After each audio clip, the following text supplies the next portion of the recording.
કેસરની ખેતીનું નામ આવે એટલે કાશ્મીર અને હિમાચલના ઠંડા પહાડી પ્રદેશની તસવીરો આંખ સામે તરી આવે।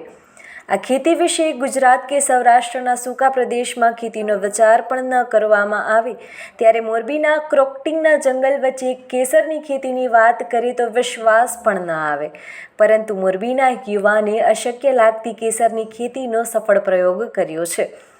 મોરબીમાં રહેતા અને ટાઇલ ટ્રેડિંગ તેમજ સિરામિક મટીરિયલના ઇમ્પોર્ટ એક્સપોર્ટનો વ્યવસાય કરતા જિગ્નેશભાઈ દોશીને મોરબીના જૂના હાઉસિંગ બોર્ડ વિસ્તારમાં ડોમા આર્કેડ નામના કોમ્પ્લેક્સના ચોથા માળ પર દુકાનો આવેલી છે, જ્યાં લાંબા સમયથી તે ખાલી હતી। આ જગ્યાનો યોગ્ય ઉપયોગ થાય તેવો વિચાર તે દરમિયાન તેઓને ભેટો, પાણી અને માટી વિના જ ઇન્ડોર એગ્રીકલ્ચરના કોન્સેપ્ટના જાણકાર ઋષિભાઈ દફતરી સાથે થયો હતો।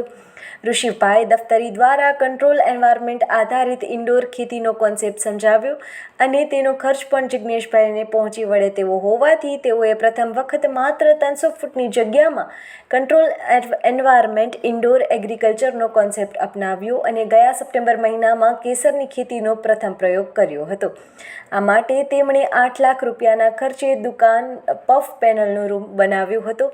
આ ઉપરાંત chiller machine, humidifier, carbon dioxide controller, કૃત્રિમ સૂર્યપ્રકાશ માટે ખાસ ડિઝાઇન કરાવેલ અને LED મૂકવામાં આવ્યા છે।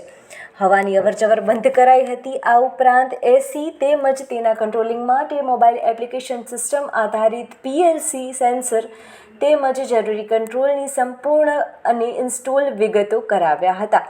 તેથી કાશ્મીરની કેસરનું બિયારણ લાવીને તેની શરૂઆત પણ કરી હતી।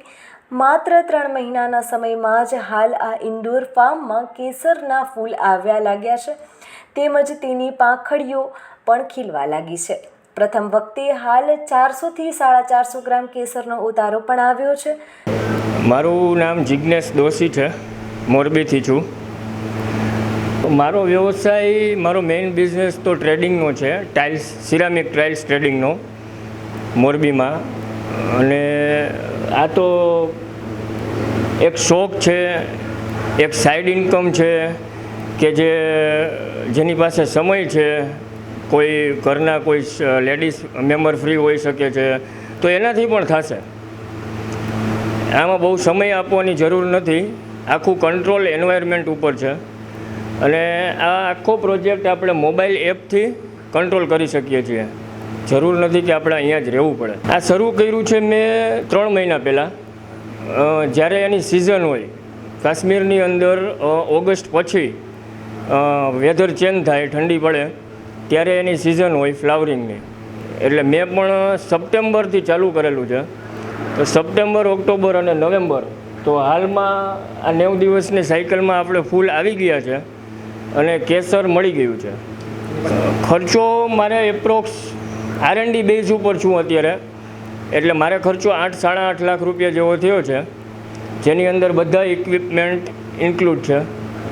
જેમ કે જુઓ તમે તો હ્યુમિડિફાયર છે, ચિલર છે, કાર્બન ડાયોક્સાઇડના ઇક્વિપમેન્ટ છે, લાઇટ છે કે જે સૂર્યપ્રકાશનું કામ કરે છે, તો આ બધું। અને ખાસ તો આનો બલ્બ, જે આ બલ્બ છે, બી કહેવાય આનું, આ બી છે, આ પણ 8.5ની અંદર ઇન્ક્લુડિંગ છે।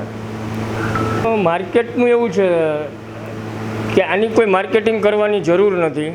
આ વર્લ્ડનું મોંઘામાં મોંઘું સ્પાઇસ છે અને આને રેડ ગોલ્ડ પણ કહે છે, તો આનું માર્કેટિંગ કરવાની જરૂર નથી। આજે તમે જોઈ ગયા છો તો તમે કહેશો જ કે ભાઈ મારે પ્યોર કેસર તમારે કોઈને જોતું હોય તો અહીંયા મળી જશે, અને પ્યોરની સ્યોરિટી આપણે આપી છે, એટલે માર્કેટિંગનું બહુ એવું ટફ નથી। મારું નામ ઋષિ દફતરી છે અને મોરબીનો જ નિવાસી છું। કેસરની ખેતી જેમ જનરલી બીજે બધે ખુલ્લામાં ખેતી થાય છે, અમે આ કંટ્રોલ એન્વાયરમેન્ટમાં કરી છે, જેમાં અમારે જંતુનાશક દવાની કે કોઈ રોગ આવવાની, કોઈ હવામાનના ફેરફારની કંઈ અમારે મુસીબત રહે જ નહીં, બધું કંટ્રોલ વેમાં જ ચાલે છે। PLC સિસ્ટમથી જ બધી વસ્તુ અમે કંટ્રોલ કરીએ છીએ। અમે ખાસ તો ટેમ્પરેચર કંટ્રોલ, એનો હ્યુમિડિટી એટલે ભેજનો કંટ્રોલ, કાર્બન ડાયોક્સાઇડ લેવલ એનું મેનેજ કરીએ, અને આ બધી વસ્તુ અમે પીએલસી અને સેન્સર બેઝ અને લાઇટ માટે અમે સ્પેશિયલ LED લાઇટ ડેવલપ કરાવેલી છે કે જે સૂર્યપ્રકાશને બિલકુલ નજીકની જ હોય છે.